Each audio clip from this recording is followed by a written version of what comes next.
Mi familia me expulsó de casa por negarme a firmar un préstamo para salvar el negocio de mi hermano. Me dijeron que era un cobarde por no apoyarlos.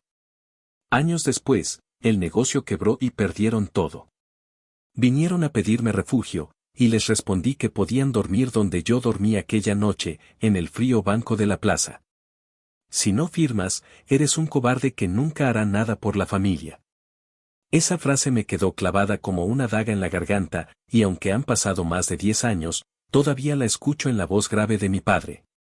Con ese acento áspero de hombre de Midwest que trabajó toda su vida cargando cajas y creyó que gritar era la única forma de educar. Tenía 24 años cuando me la soltó en la cara, en pleno invierno de Wisconsin, en una cocina helada donde la estufa de gas llevaba semanas sin funcionar porque era un gasto innecesario según él. Lo que estaba en juego aquella noche era un préstamo de $75,000 que supuestamente salvaría el restaurante de mi familia. Un restaurante que, a esas alturas, ya no era más que un agujero hundiéndose en deudas, con los manteles manchados de grasa, los cubiertos desparejados y reseñas en Yelp llamándolo el peor lugar de Racine para comer carne seca. Yo trabajaba como mecánico en Milwaukee, pasaba 10 horas al día cambiando transmisiones y ajustando motores oxidados de Ford F-150 que venían reventados por la sal de las carreteras en invierno. Ganaba lo justo para pagar un estudio de $450 al mes en el lado sur, con una cama de segunda mano que compré en Craigslist y un televisor usado que apenas captaba 3 canales. No era mucho, pero era mío, y lo mantenía con mi crédito intacto porque siempre pagaba cada factura a tiempo. Y esa noche me pedían que lo destrozara con una sola firma. La mesa de la cocina estaba llena de papeles arrugados, impresos con tinta barata. Mi hermano Danny, 3 años mayor que yo, sudaba frío mientras señalaba con un dedo tembloroso donde debía poner mi nombre. Es solo un aval, hombre, no va a pasar nada. El restaurante va a levantar en primavera, cuando vuelva el turismo. Mi madre, con los ojos rojos de tanto llorar, repetía que sin ese dinero perderíamos la única herencia que mis abuelos habían dejado. Yo miraba los números en esos papeles y todo lo que veía eran deudas disfrazadas de esperanza. No era estúpido, había escuchado a los proveedores quejarse de meses sin cobrar, había visto las sillas vacías incluso en viernes por la noche. Había leído en internet que la gente prefería manejar 15 millas hasta un Olive Garden en Kenosha antes que volver al local de mi familia. Cuando me negué la primera vez, Danny golpeó la mesa con tanta fuerza que los vasos de Pepsi se volcaron, empapando los documentos. Siempre has sido un maldito egoísta. ¿De qué sirve trabajar 12 horas en un taller de mierda si no puedes ayudar a tu propia sangre? Yo sentí la bilis subir a la boca. Mi padre entonces me fulminó con la mirada, los ojos duros como el hielo del lago Michigan.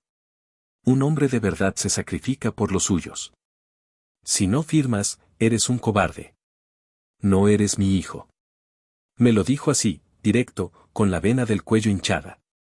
La palabra cobarde me atravesó más que el frío que se filtraba por las ventanas. Intenté explicar que yo no podía arriesgar mi crédito, que si algo salía mal me arruinaría para siempre. Traté de decirles que apenas ganaba $12 la hora y que todavía debía $2,000 de un préstamo estudiantil que me estaba comiendo los ahorros. Pero nadie escuchaba. Para ellos, mi negativa no era lógica, era una traición. Mi madre sollozaba repitiendo que los hijos buenos salvan a sus padres, y mi padre ya había perdido toda paciencia. Me señaló la puerta con un gesto seco.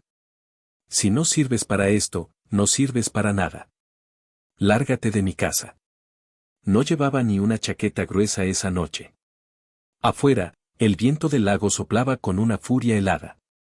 Caminé 2 millas con mi mochila colgando, las manos entumecidas, los ojos llorosos no sé si por el frío o por la rabia. Terminé en la plaza del centro, donde me dejé caer en un banco de hierro. Estaba cubierto por una capa fina de nieve, y al sentarme sentí como la humedad me atravesaba los jeans hasta la piel. Intenté dormir ahí, abrazándome a mí mismo, escuchando los pasos lejanos de la gente que salía de bares y restaurantes. Nadie se detuvo a mirarme. El viento silbaba entre los árboles desnudos y cada minuto parecía una hora. Pensé que me iba a congelar antes del amanecer. Cuando salió el sol, me levanté con la espalda rígida y los labios partidos. Caminé hasta la parada de autobús y regresé al taller como si nada.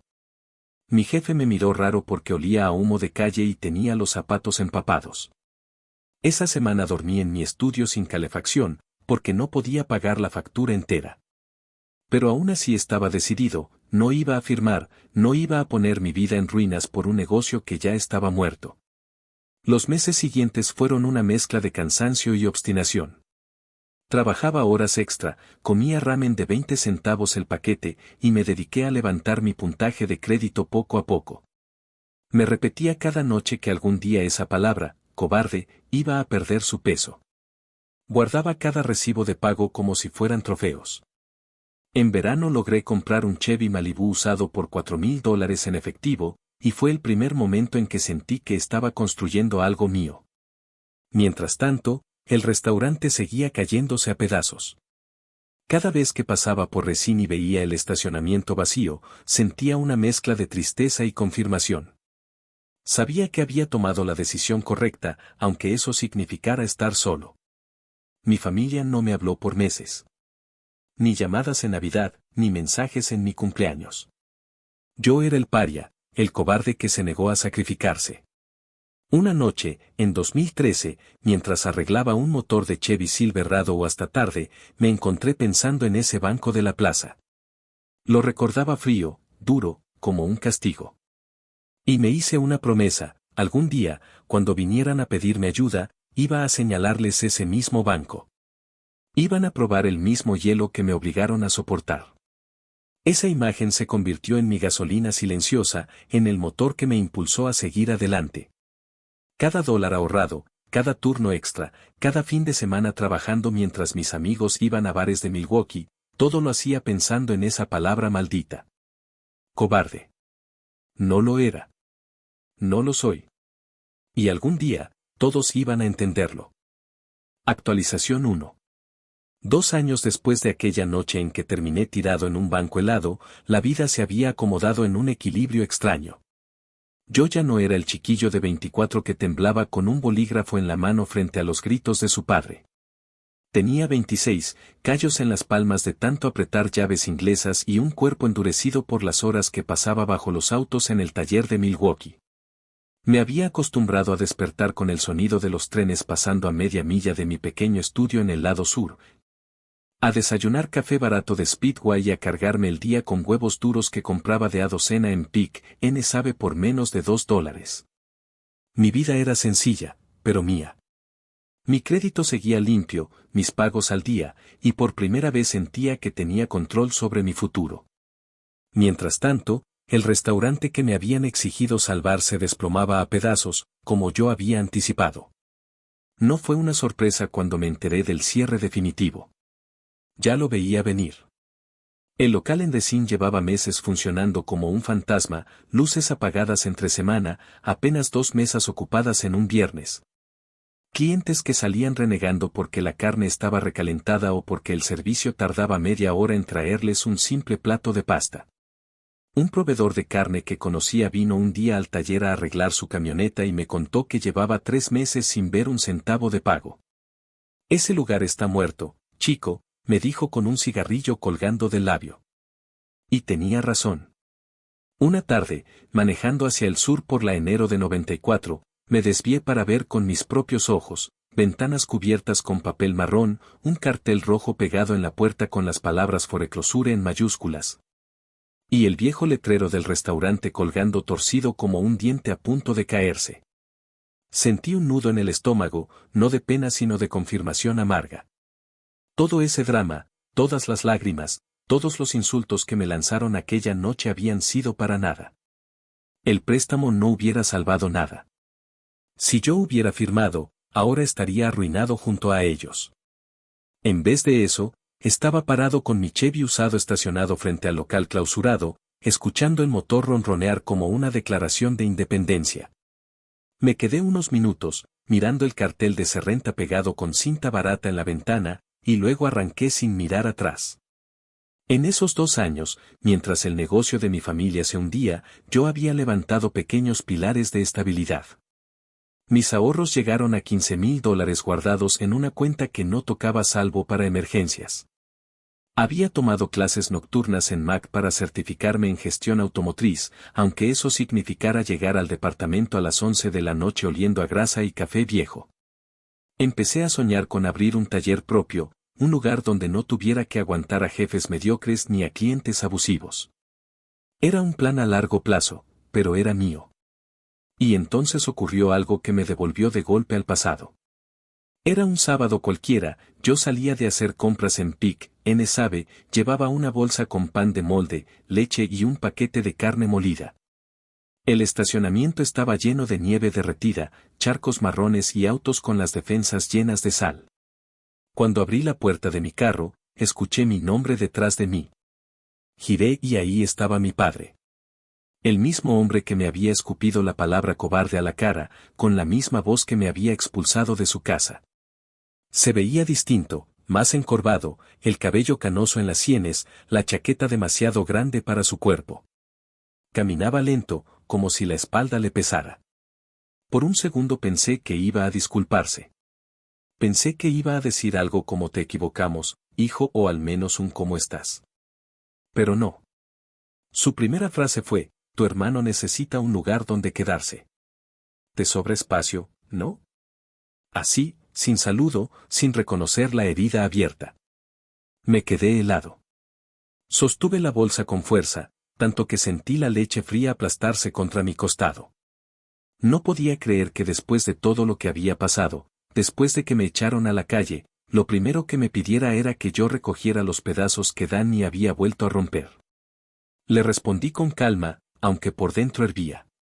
No, no hay espacio. Mi casa no es un hotel. Mi padre frunció el ceño como si yo fuera el desagradecido. Se acercó un paso, su aliento olía a café rancio y cigarrillo. Algún día necesitarás de tu sangre, me dijo con esa voz grave, casi como una amenaza disfrazada de sabiduría. Sentí un escalofrío, no por miedo, sino porque entendí en ese instante que jamás iba a obtener de él lo que necesitaba, reconocimiento, respeto, una mínima disculpa. Nos quedamos en silencio unos segundos, con los autos pasando alrededor. Luego él dio media vuelta y se alejó, las botas chapoteando en los charcos de nieve derretida. Yo me quedé mirando cómo se encogía en la distancia, sintiendo una mezcla rara de tristeza y alivio. Tristeza porque era mi padre, y todo lo que nos unía se había roto de manera irremediable. Alivio porque, por primera vez, me di cuenta de que tenía el poder de decir no. Esa noche, en mi estudio, me serví un trago barato de bourbon que guardaba para ocasiones especiales. Brindé conmigo mismo, mirando la pared pelada. Pensé en Danny, probablemente hundido en algún sofá, todavía convencido de que el mundo le debía algo. Pensé en mi madre, atrapada entre la lealtad y el desgaste. Y pensé en mí, el cobarde que había resistido, el que había sobrevivido a dormir en un banco helado para terminar con un techo propio y un futuro en ciernes. No dormí mucho esa noche, porque la cabeza me daba vueltas. Escuchaba la frase de mi padre como un eco, algún día necesitarás de tu sangre. ¿Y si algún día enfermaba? ¿Y si un accidente me dejaba sin trabajo? ¿De verdad estaba preparado para enfrentar la vida solo? La duda me carcomía, pero la rabia me sostuvo. Porque aunque todo eso podía pasar, lo único que yo tenía seguro era que nunca iba a volver a ese banco de hierro en la plaza. Esa experiencia me había enseñado a confiar solo en mí mismo. Al día siguiente volví al taller, me puse los guantes y hundí las manos en grasa como siempre. Pero esta vez, cada giro de la llave inglesa, cada golpe de martillo, llevaba escondido un pensamiento nuevo. El día que ellos volvieran a tocar a mi puerta, yo ya tenía lista la respuesta. No me importaba si eran 2 años, 5 o 10. Iban a dormir en el mismo banco que yo. Ese era el único refugio que les podía ofrecer. Actualización 2. 5 años después de aquella noche en la plaza, yo ya no era el muchacho con los nudillos entumecidos de frío que se abrazaba a sí mismo para no congelarse. Tenía 29, un taller pequeño en West Alice que olía permanentemente a aceite quemado y café recalentado, y un Chevrolet Silverado 2008 que compré con orgullo tras años de ahorrar dólar por dólar. El lugar no era grande, 4 elevadores, un par de aprendices que aún estaban verdes y una oficina que apenas alcanzaba para un escritorio viejo. Una cafetera y un calendario con chicas en bikini que me regaló un proveedor de llantas. Pero era mío. Firmado con mi nombre, levantado con mis manos, pagado con noches enteras en vela y fines de semana que otros usaban para descansar o beber. Cada vez que abría la cortina metálica al amanecer y veía la fila de autos esperando, sentía que la palabra cobarde se deshacía un poco más en mi memoria. Ese invierno de 2017 fue particularmente cruel. Las temperaturas bajaban a -5 grados Fahrenheit, la nieve se acumulaba en capas que parecían no derretirse nunca, y cada mañana los autos llegaban con motores que no arrancaban, llantas congeladas y baterías muertas. Era negocio para mí, claro, pero también agotador. Llegaba a casa con la barba cubierta de escarcha, me quitaba los guantes rígidos de tanto congelarse y me desplomaba en la cama del pequeño departamento que había alquilado en Baubatosa. Tenía calefacción central, una nevera llena y un televisor plano que me había costado $500 en Best Buy. Para mí, era un lujo impensable 5 años atrás. Y entonces, justo cuando sentía que por fin respiraba, sonó mi teléfono. Era un número que reconocí de inmediato, el de mi madre. Hacía meses que no hablábamos más que en frases cortas y tensas, siempre evitando mencionar el pasado. Contesté, y lo primero que escuché fue su llanto. Me dijo que Danny había sido desalojado de un apartamento en Bayview porque llevaba 3 meses sin pagar renta. Me describió la escena, las pocas pertenencias de mi hermano amontonadas en la acera, cajas húmedas bajo la nieve, un colchón arrastrado hasta la banqueta como un cadáver. Decía que estaban desesperados, que no tenían a dónde ir, que los refugios en Milwaukee estaban saturados y que ella no podía más. Mientras escuchaba, mis manos se apretaron contra el volante de mi Silverado. Estaba estacionado frente a un Walgreens, con el parabrisas empañado y el sonido del viento golpeando contra la chapa. La imagen de Danny llorando sobre cajas mojadas me cruzó la mente, pero junto a ella apareció otra, aún más fuerte, yo mismo, 5 años atrás, temblando en ese banco helado. Con los bolsillos vacíos y la garganta ardiendo de rabia porque nadie había salido a buscarme. Nadie me había ofrecido un sofá, ni una manta, ni siquiera un café caliente. Yo me había roto la espalda para salir adelante solo, y ahora me pedían que olvidara todo y les abriera mi puerta. Tragué saliva y respondí con una voz que apenas me reconocí. Le dije, yo también dormí en la calle, mamá. Y nadie me abrió la puerta. Así que lo siento, pero no. Hubo un silencio largo al otro lado. Después escuché un sollozo ahogado y la frase que me acompañaría por semanas, eres frío como el hielo. Colgó sin decir más. Me quedé ahí, en el estacionamiento, con el motor encendido y la calefacción bufando aire caliente en mi cara. Pero por dentro sentía un frío distinto, uno que venía de recordar lo que había soportado. No lloré, no grité.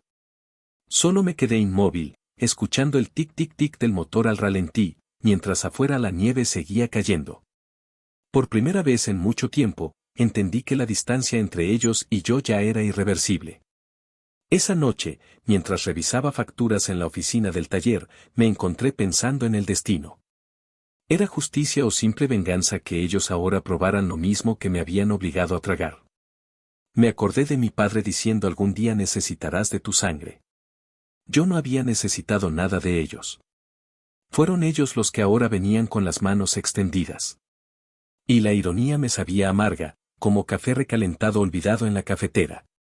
Durante semanas después de esa llamada, recibí mensajes sueltos de números desconocidos. Eran mis tías, primos lejanos, incluso un viejo vecino que había escuchado chismes. Todos repetían el mismo guión, que la familia es lo primero, que debía ser compasivo, que Dios castiga a los que cierran el corazón. Algunos incluso me mandaban versículos bíblicos por mensaje de texto. Yo no respondía. Guardaba cada mensaje en silencio, como quien colecciona pruebas de un juicio secreto. Porque yo ya había sido juzgado, condenado y expulsado hacía años. Ellos me habían dejado en el frío, y ahora venían a pedirme calor. El día que más me marcó fue cuando salí del taller un jueves por la noche, ya oscuro, y vi un auto estacionado frente a mi puerta. Reconocí la silueta de mi madre en el asiento del copiloto. Mi padre manejaba, con la cara rígida y los labios apretados. Danny estaba en el asiento trasero, con una gorra bajada hasta las cejas. No bajaron la ventana, no tocaron la bocina. Solo me miraron mientras yo cerraba la cortina metálica y echaba el candado. Sentí esa mirada como agujas en la nuca. Subí a mi Silverado, los ignoré y me fui. En el retrovisor los vi seguir estacionados, como fantasmas varados en la nieve. Esa noche apenas dormí. No por culpa, sino por la sensación de que mi venganza silenciosa ya había comenzado. No necesitaba gritarles ni humillarlos. Bastaba con seguir diciendo no. Bastaba con que ellos supieran que yo estaba en el lugar donde ellos me negaron estar, bajo un techo, con un futuro, con dignidad. Cuando mi madre volvió a llamar una semana después, ya no lloraba. Su voz era dura, casi resentida. Te has vuelto de piedra, hijo. Algún día vas a necesitar perdón y nadie va a estar ahí para dártelo. Yo respiré hondo, mirando las paredes desnudas de mi departamento, y respondí, pues entonces dormiré en el mismo banco de la plaza. Ya sé cómo hacerlo. Ella no contestó, solo colgó. Y yo me quedé con el silencio, que me supo a victoria y condena al mismo tiempo. Con el paso de los meses, el taller siguió creciendo. Compré un nuevo elevador, contraté a un tercer aprendiz y pinté las paredes con un color gris claro que hacía ver todo más limpio. Mientras tanto, Danny iba de sofá en sofá, mis padres trabajaban horas sueltas limpiando casas y moviendo cajas, y la familia entera murmuraba sobre mi frialdad. Yo escuchaba los rumores como si fueran música lejana.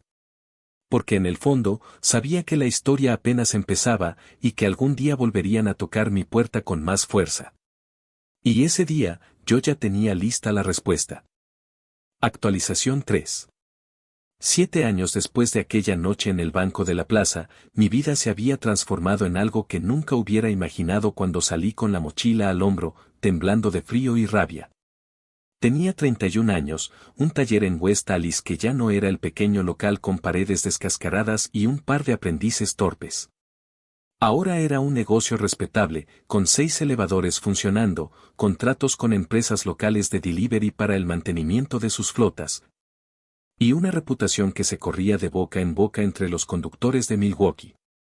Yo mismo ya no era el chiquillo con la espalda encorvada de tantas horas bajo un carro oxidado, era dueño, jefe y responsable de una docena de empleados. Tenía un pequeño grupo de clientes fieles que me invitaban cervezas en el bar del vecindario y un contador que me hablaba en términos que, al principio, me parecían en otro idioma. Había aprendido a manejar no solo motores, sino números. Y todo, absolutamente todo, lo había levantado solo.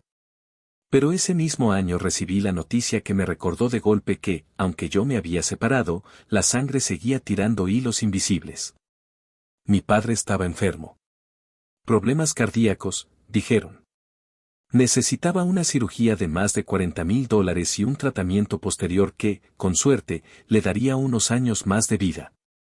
Yo me enteré por una prima que me buscó en el taller, con una expresión mezcla de compasión y urgencia. Tu papá no tiene cómo pagar, están tratando de juntar dinero entre todos, pero nadie quiere poner más de 100 o 200. Dicen que tú podrías ayudar de verdad. La escuché en silencio, con las manos negras de grasa apoyadas en el mostrador.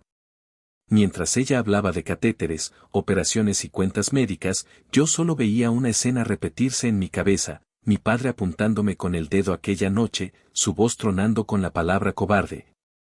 Su cara endurecida por el desprecio. Lo vi con tanta claridad que sentí un cosquilleo en la nuca, como si estuviera parado detrás de mí.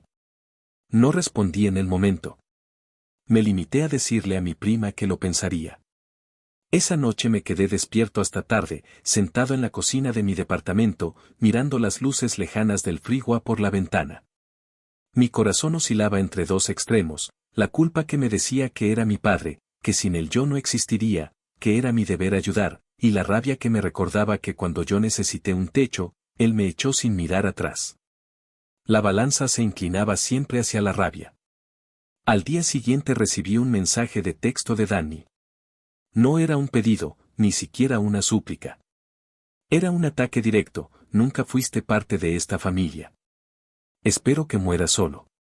Leí esas palabras en la pantalla iluminada de mi teléfono mientras el ruido del taller llenaba el aire. Me quedé mirándolas largo rato, sin contestar. No borré el mensaje. Lo guardé como se guarda un documento legal, una prueba que confirma lo que ya sabes. Durante semanas, la familia intentó presionarme de distintas formas. Una tía me mandó audios llorando, hablando de lo terrible que sería ver a mi padre morir porque yo, el único que había triunfado, me negaba a ayudar. Un primo lejano me buscó en persona y me habló de la importancia de la unión, de cómo las familias mexicanas, aunque la nuestra llevaba décadas en Wisconsin, siempre cuidaban de los suyos. Yo lo escuché con calma, asentí, y al final le dije que la unión había muerto la noche que me echaron a la calle. No supo qué responder. La noticia del estado de mi padre se regó por la comunidad. Cada vez que entraba a un bar en Milwaukee o Racine, sentía miradas que me atravesaban, cuchicheos a mis espaldas. Ese es el hijo que no quiere ayudar a su papá enfermo. Yo cargaba esas miradas como si fueran tornillos clavados en la piel, pero me mantenía firme. Porque yo sabía lo que nadie más había visto, yo sabía lo que era caminar 2 millas en la nieve con los bolsillos vacíos, lo que era temblar en un banco helado mientras el mundo seguía de fiesta. Un sábado cualquiera, me encontré de frente con mi madre en el estacionamiento de un Dollar Tree. La vi más encogida, el cabello canoso escondido bajo un gorro de lana barato. Se me acercó sin preámbulos, los ojos húmedos. Me dijo, tu papá va a morir, hijo, ¿de verdad puedes vivir con eso en tu conciencia? Me quedé mirándola, con las llaves del carro en la mano, y le respondí con la voz más calma que pude, yo ya viví con que ustedes me dejaran morir de frío. Si sobreviví a eso, puedo sobrevivir a esto. Ella sollozó, me dio la espalda y se fue caminando lento hacia un sedán viejo que apenas se mantenía andando. Esa noche no dormí. Caminé de un lado a otro en mi sala, pensando en mi padre conectado a máquinas, en los doctores explicando cifras que él no podía pagar. Pensé también en mi propio futuro, en qué pasaría si yo algún día caía enfermo. ¿Tendría a alguien que se quedara a mi lado? ¿O terminaría solo, como Danny había deseado en su mensaje? Esas dudas se me clavaban en la mente, pero cada vez que parecía inclinarme hacia la compasión, recordaba el sabor metálico del frío en la boca, la soledad absoluta de aquel banco. Y entonces, la balanza volvía a caer del otro lado. La cirugía finalmente se hizo. No sé cómo, tal vez un programa de ayuda, tal vez donaciones de desconocidos, tal vez mentiras en algún formulario. Me enteré semanas después de que había sobrevivido. No sentí alivio ni alegría, solo una calma extraña. Como si me hubieran quitado un peso de encima, porque ya no me podían culpar directamente de su muerte. Pero el mensaje de Danny quedó ahí, como una cicatriz escrita en digital. Espero que muera solo. A veces lo abría en mi teléfono solo para recordarme que mi distancia no era un capricho, sino una necesidad. Y cada vez que lo leía, sentía que mi venganza silenciosa seguía su curso. No necesitaba gritar, no necesitaba cobrar nada en voz alta. El simple hecho de mantenerme firme, de no abrirles la puerta, de no entregar lo que tanto me había costado, era suficiente. Los domingos, cuando cerraba el taller y manejaba por la ciudad vacía, pasaba a veces por la plaza donde todo comenzó. Me estacionaba un momento, miraba el banco frío de hierro donde me había acurrucado aquella noche de febrero. Y me decía en voz baja, ellos también probaron el hielo. Esa frase se volvió mi mantra, una especie de consuelo retorcido que me ayudaba a seguir adelante. Porque si algo había aprendido en esos 7 años era que el verdadero castigo no siempre era el grito o la violencia. A veces, el verdadero castigo era el silencio, la negación, el eco de un no repetido con calma, una y otra vez. Actualización 4. 10 años después de aquella noche en el banco helado, ya no era el mismo hombre que salió a la calle con una mochila ligera y el corazón pesado.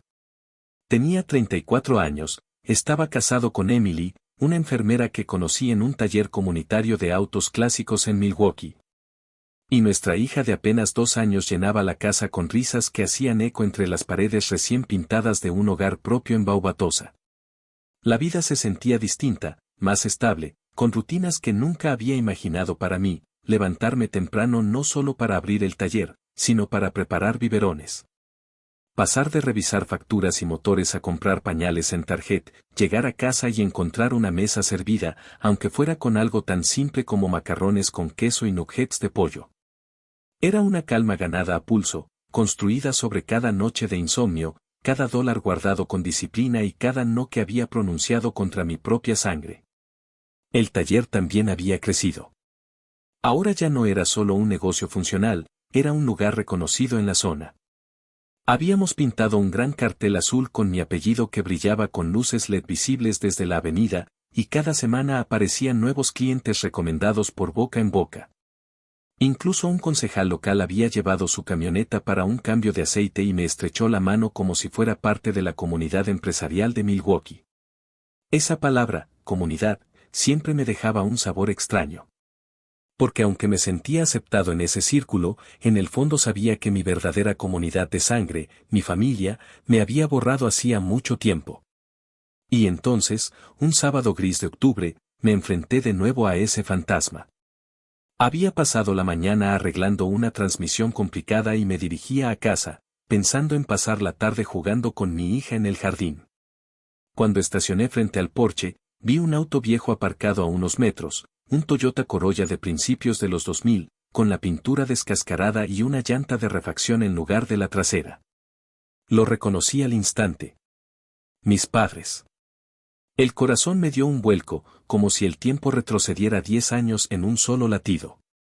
Al abrir la puerta de mi casa, vi a Danny bajarse del asiento trasero. Estaba irreconocible, más delgado, las mejillas hundidas, la barba descuidada y un olor a cigarro y humedad que se percibía incluso en el aire frío. Caminó hacia mí con paso cansado, pero con los hombros todavía cargados de esa arrogancia que nunca supo soltar. Detrás de él, mis padres se quedaron de pie junto al Corolla, como si esperaran que él diera la cara primero. Danny me habló sin rodeos, con la voz rasposa: necesito un lugar donde quedarme. Aunque sea en tu garaje. Unas semanas, hasta que me acomode. Me quedé en silencio, mirándolo. Detrás de mí, a través de la ventana, podía ver a mi hija moviendo un muñeco sobre la alfombra y a Emily observándome con expresión preocupada. Todo dentro de mí se revolvía. Una parte quería cerrarle la puerta de golpe y gritarle que se largara, pero otra sentía esa punzada inevitable de culpa que nunca desaparece del todo. Sin embargo, lo que más fuerte se impuso fue la memoria, la imagen vívida de aquel banco de hierro, del viento gélido cortándome la piel. Del sabor metálico en mi boca mientras trataba de dormir con las lágrimas congelándose en mis pestañas. Respiré hondo y le respondí con calma, casi con una suavidad que me sorprendió: claro que pueden quedarse. En el mismo lugar donde yo dormí aquella noche. Hay un banco en la plaza, sigue estando ahí. El rostro de Danny cambió de inmediato. Primero incredulidad, luego furia. Su mandíbula se tensó y me escupió la palabra como un veneno: hijo de puta. Giró sobre sus talones y regresó al Corolla. Mis padres no dijeron nada, pero sus miradas eran dagas clavándose en mi pecho. Mi madre parecía a punto de llorar, mi padre mantenía el gesto duro aunque sus ojos lo traicionaban con un brillo de derrota. Subieron al auto, cerraron las puertas con un golpe seco y se marcharon derrapando en la gravilla de la calle. Me quedé parado en el porche, viendo cómo las luces traseras desaparecían en la esquina. Emily salió y me preguntó en voz baja si estaba bien. La miré, vi a mi hija jugando detrás de ella, y respondí, por primera vez, sí. Esa noche, después de acostar a la niña, me serví un whisky barato y me senté frente a la ventana del comedor. Afuera, las hojas de otoño cubrían la acera, y yo me quedé mirando la calle vacía. Sentía una calma extraña, como si una década entera de rabia y silencio hubiera encontrado una salida.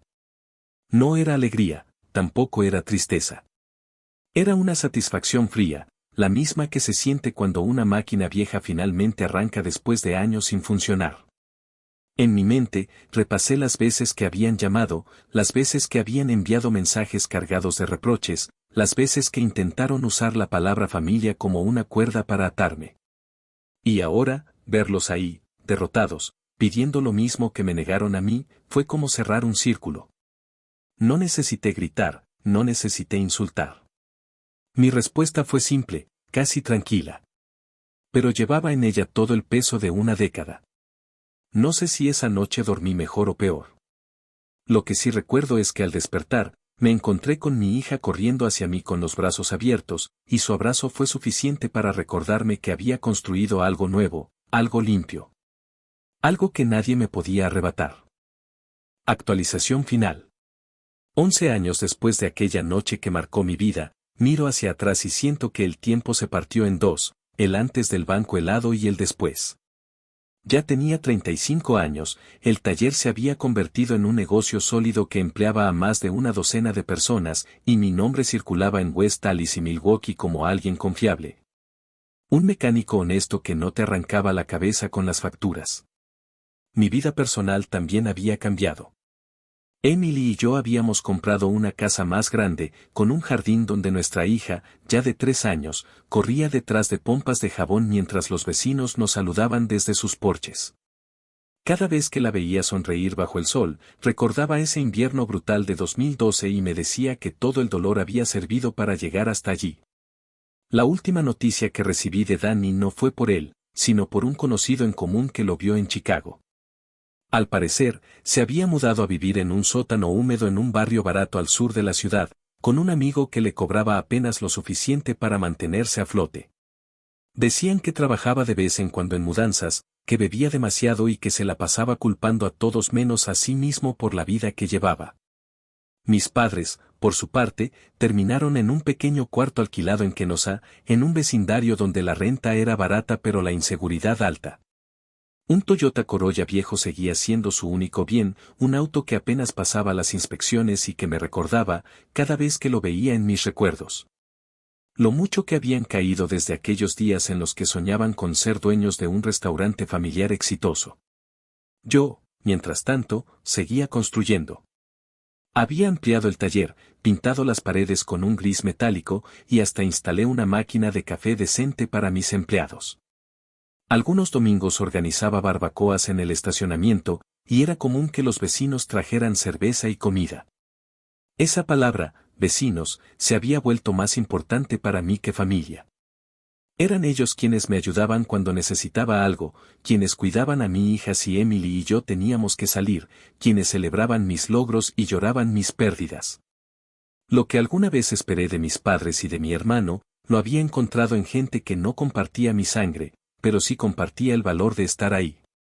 Aún así, de vez en cuando, los fantasmas volvían. No eran llamadas ya, ni mensajes. Era un recuerdo persistente, como un eco lejano que se colaba en los momentos más tranquilos. A veces, al cerrar la caja registradora del taller, pensaba en mi padre con el pecho abierto en quirófano, y me preguntaba si, de haber puesto dinero, habría cambiado algo. A veces, al manejar por Milwaukee, pasaba frente a la vieja plaza del centro y me veía a mí mismo, encogido en ese banco helado, las manos en los bolsillos, el corazón roto por sentirme expulsado de todo lo que conocía. Era un recuerdo tan nítido que me dolía en el cuerpo, como si la escarcha todavía se pegara a mis huesos. Un día de invierno, salí temprano del taller y decidí detenerme en esa misma plaza. Era de noche, el aire estaba cortante, y la nieve recién caída crujía bajo mis botas. Caminé hasta el banco y me senté, exactamente en el mismo lugar donde 11 años atrás había intentado dormir. El hierro estaba frío, aunque ahora llevaba una chaqueta gruesa, guantes y gorro. Miré alrededor y vi la ciudad distinta, luces LED en los edificios, restaurantes nuevos, autos eléctricos pasando. Todo había cambiado, menos ese banco.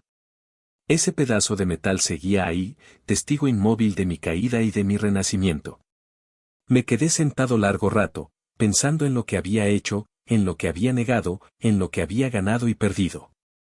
No me sentía orgulloso ni arrepentido. Sentía algo más complejo, como si el hielo de esa noche se hubiera derretido lentamente dentro de mí y hubiera alimentado la raíz de lo que soy ahora. Sabía que mis padres y mi hermano nunca entenderían, que para ellos yo siempre sería el hijo frío, el egoísta, el traidor.